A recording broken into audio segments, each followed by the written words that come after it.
At 6:14 local time on October 23, 1967, the USS Liberty was sailing in international waters, 25 nautical miles off the Sinai Peninsula. She was a technical research ship, unarmed except for 4.50 caliber machine guns, flying a full-size American flag in a clear Mediterranean morning. Her crew of 294 had been awake since dawn, monitoring signals traffic from the six-day war that had ended just months before. The nearest American warship was over 400 miles away. Nobody on the Liberty was expecting a fight. They should have been. At 0600, Israeli Air Force reconnaissance aircraft began circling the Liberty. The crew watched them without alarm. American ships operated in these waters routinely. The reconnaissance passes continued for hours. 8 of them. The Liberty's hull markings were visible from the air. GTR-5, painted in 4-foot letters on her bow. Her flag was unmistakable. Her silhouette matched no Egyptian vessel in any recognition manual on Earth. At 13:58, the attack began anyway. 2 Israeli Mirage 3 fighters dropped from altitude without warning and opened up with 30mm cannons. The first strafing pass tore across the Liberty's upper decks at 700 miles per hour. The second pass came before damage control teams could organize. Rockets followed. The Liberty's communications antennae were among the first things hit. Not random damage, the kind of targeting sequence that silences a ship before it can call for help. She called for help anyway. The Liberty's radio operators fought through jamming on multiple American emergency frequencies. Israeli electronic warfare aircraft were actively suppressing her distress signals on the international maritime channels. This detail matters. Jamming a distress frequency isn't a mistake. It's a decision. The crew managed to get one transmission out on a frequency the jamming hadn't reached. The Sixth Fleet heard it. It would take hours for help to arrive. For now, 294 Americans were alone.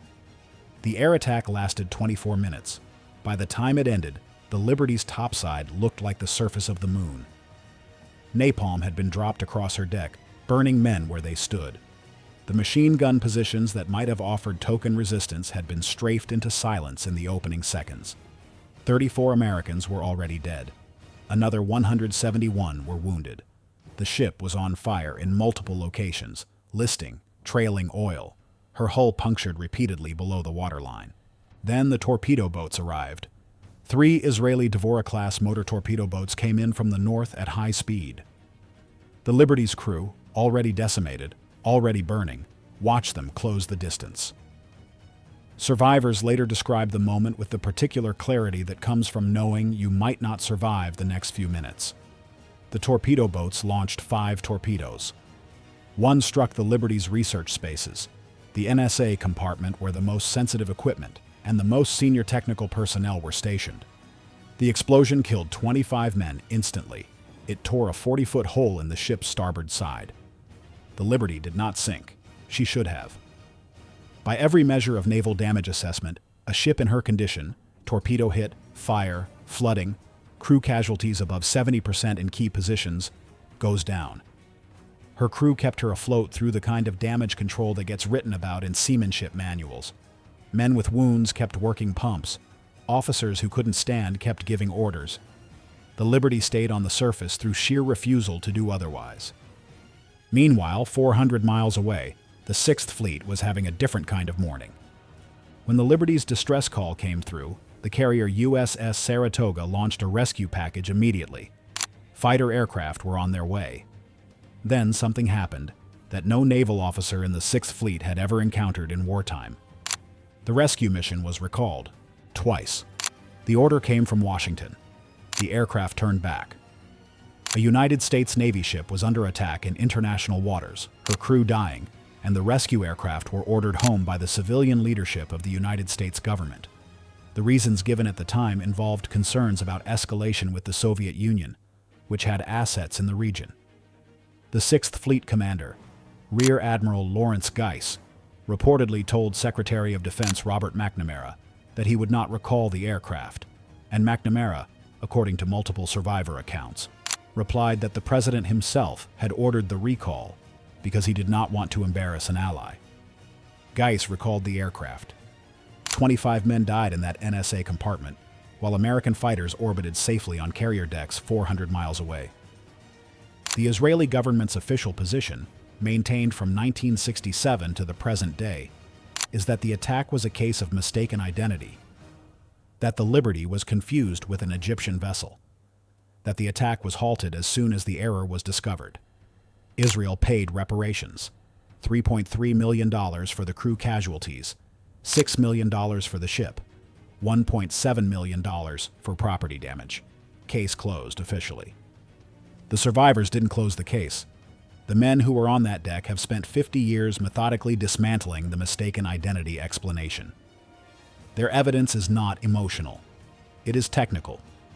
8 reconnaissance passes in 6 hours over a ship with 4-foot hull markings don't produce mistaken identity. They produce a target folder. The jamming of American emergency frequencies requires equipment pre-tuned to those frequencies, which means preparation, not confusion.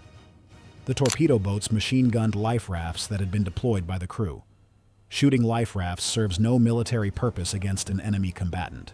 It serves exactly one purpose, and the Liberty's survivors know what that purpose was. NSA intercepts declassified decades later captured Israeli pilots reporting that the ship was American before the attack continued. Each of these facts was presented to multiple official investigations. Each investigation returned a finding consistent with the mistaken identity explanation. The NSA documents, the pilot intercepts, the life raft testimony, all of it sits in the record. What the Liberty incident reveals about American naval power isn't what you'd expect from a story about an unarmed research ship. It reveals the difference between military capability and political will. In 1967, the Sixth Fleet had the assets to defend the Liberty, rescue her crew, and respond to the attack within the hour. The hardware was never the problem. F-4 Phantoms were on the deck. The will to use them was revoked from Washington before they could get there. The Liberty's crew wasn't failed by the United States Navy. They were failed by the chain of command above it. That distinction matters because it explains why the Liberty never appears in the same conversation as other famous naval disasters. The Navy didn't fail.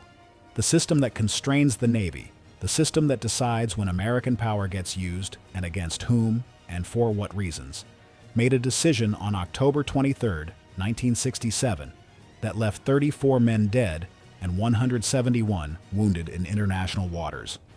The Liberty was eventually repaired enough to sail home under her own power. She was decommissioned in 1968, sold for scrap in 1970 for $101,666.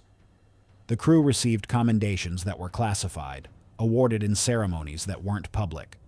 The after-action reports were classified. The NSA intercepts were classified. The personal testimony of surviving crew members was officially categorized as inconsistent with the findings of investigation. For the men who served on her, the Liberty became the ship that the United States government spent 5 decades pretending to have fully investigated. Commander William McGonigal received the Medal of Honor for his actions that day, the only Medal of Honor in modern history awarded by the Secretary of the Navy, rather than the President, in a ceremony with no press, no public announcement, and no mention of who had attacked his ship in the citation. The citation simply says, "armed attackers." The USS Liberty is still the only United States Navy vessel attacked in international waters by a nominal ally and never officially acknowledged as a deliberate act by the United States government. The 34 men who died that morning were never given a public accounting of why American rescue aircraft were turned around twice while they were still alive on that deck. The survivors are in their 80s now. They've given their testimony to congressional committees, documentary filmmakers, journalists, historians, and anyone else who would listen. The paper trail they've assembled, intercepts, deck logs, communications records, testimony from Israeli pilots who participated in the attack, has never been formally rebutted. It has simply never been formally acted upon. In naval terms, the Liberty never got a fair fight. In every other sense, neither did her crew.